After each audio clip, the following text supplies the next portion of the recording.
This is the Transformers Generations War for Cybertron Trilogy EARTHRISE Deluxe Class Decepticon Airwave. Yeah, I know I wasn't really planning on picking this one up until next year because it retails for about $20 out here in Manila.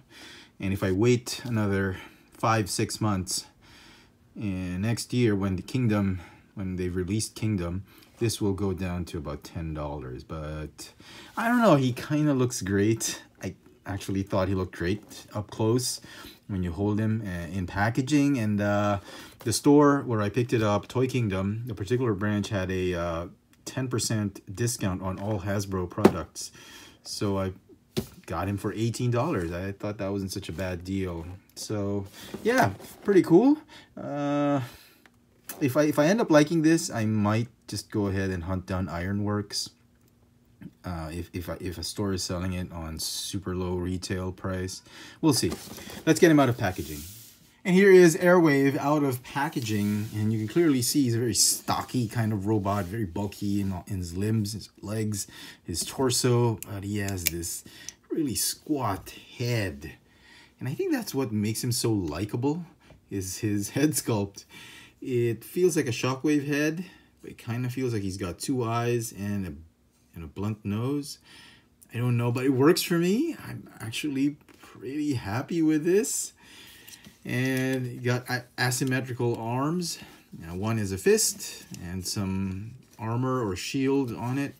The other arm is the weapons arm. That's the cannons. So he'd be super cool on Cybertron. Defense and offense. Yeah, very cool. I love the orange and blue combination as well as the gray combination on this guy. The colors are perfect for me. I'm pretty sure the repaint is going to look better for the Generation Selects, but this one, I think I'm going to be pretty okay with this one.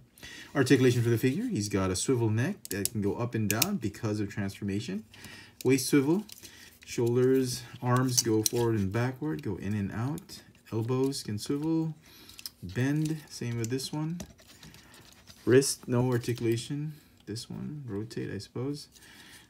Hips can go do the splits, forward and backward, thigh swivel. Hinge knees. Interesting that his knees can hinge like a whole 90 degrees, despite being such a bulky legs.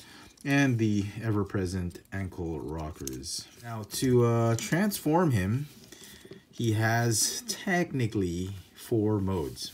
This is the first mode, robot mode.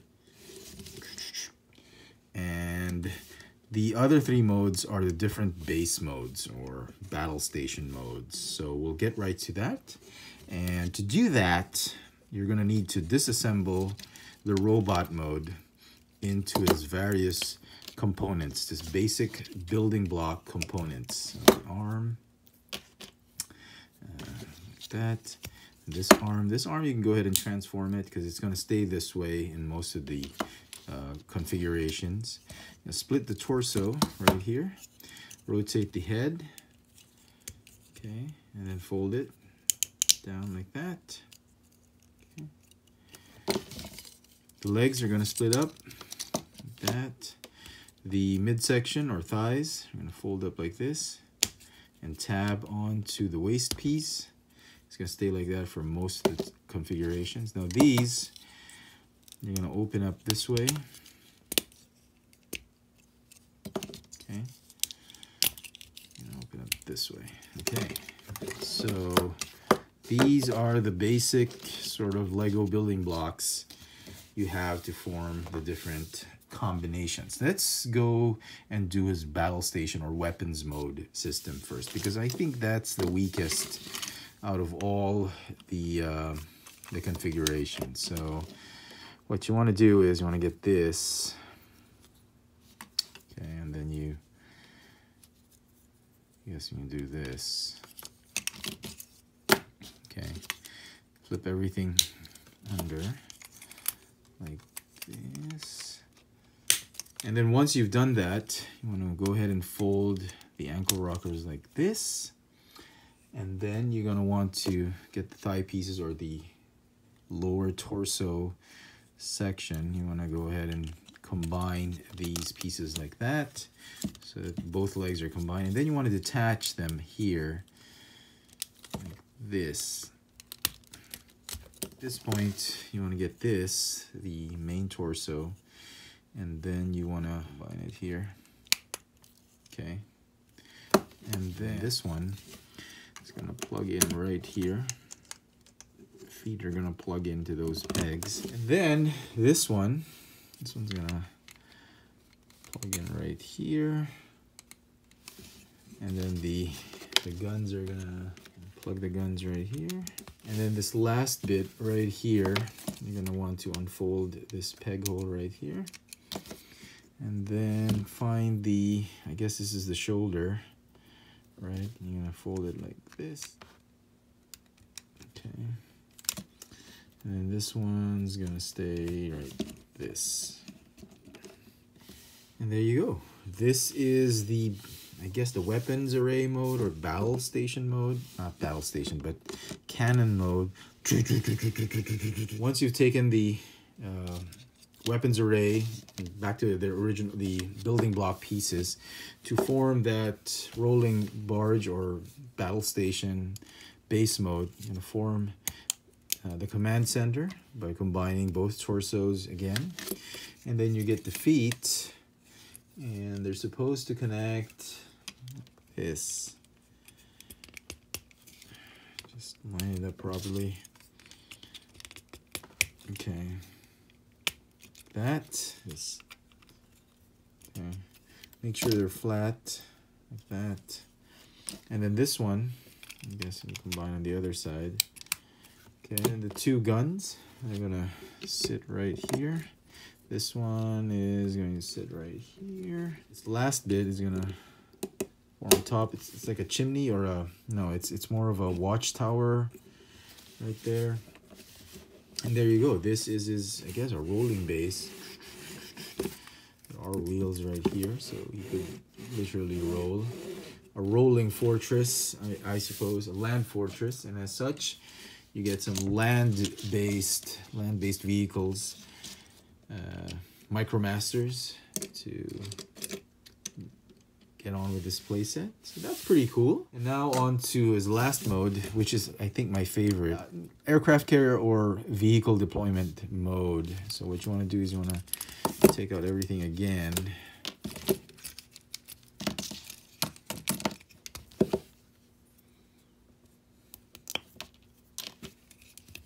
So what you want to do is you want to get the legs again and plug them this way, and just plug the other one right here. And then at the end, connect this one, the left arm, just to put them together. Okay. And then to stabilize the runway, as it were, you want to connect these pieces right here and just snap them in like that. Then you have a very solid, I guess instead of a sea or a marine aircraft carrier, it is like a land-based aircraft carrier or vehicle deployment station, much like Metroplex, like that. The guns can stay right here. Yeah, and then you'll have the sort of watchtower right here, like that, like that. So yeah, that's pretty cool, and this is probably my favorite out of all the bases or alt modes. I think this is the most stable, and I think this is the coolest one. You can have some aerial Micromasters landing on them, like taking off. Request permission to land. The bio-robot. That reminds me of Bioman. Dun, dun, dun, dun, dun, dun, dun. Form the bio-robot. Now you can put these here if you wanted to. You can probably squeeze in the cars right there. And if you really wanted to, if a deluxe class figure was in trouble, you could actually have one of the helicopters like Spinister land. Well, it's like a sailboat. It's like a barge or yeah, like an aircraft carrier on land. You could literally land a helicopter-sized deluxe class figure like that. It actually works. You can even put in there like a transport vehicle when Spinister needs repairs. Take him back to Decepticon headquarters. Yeah, very cool. He rolls nicely. And so some final thoughts on this figure. I think it's a great figure. I was pretty amazed at how much this figure surprised me and how well it came out. The cannon mode is probably the weakest mode. Very flimsy. Could use some work, but it's still a legitimate mode. I still think it's a great mode. And that land base mode was great. And this is, again, my favorite configuration, vehicle configuration mode. This figure is a lot of fun. He looks great. The colors are great. The transformation and combining the sort of building block pieces of this figure wasn't at all too tedious or cumbersome. It was actually a lot of fun. And if you like building cities for your Micromasters, you can get several of these figures of Airwave, you get a couple Airwaves, and you can actually build a city for your Decepticon Micromasters. It is going to get a 9 out of 10 for me. I think it's a great modular type of deluxe class figure, and it got me thinking maybe I should give Ironworks a chance, but we'll have to wait and see, maybe on clearance. So there you go, folks. I hope you've enjoyed my video review of the EARTHRISE Decepticon Airwave. Let me know in the comment section what you think of this figure. Is it something you also want to pick up? Is it a pass for you? I'd be interested to know what you think of this particular figure. And as always, hit that notification bell so you never miss out on any of my latest video reviews. If it's your first time here, please subscribe. And if you want to help the channel out, please check out my Patreon account. There is a link in the description box below. Thanks for watching.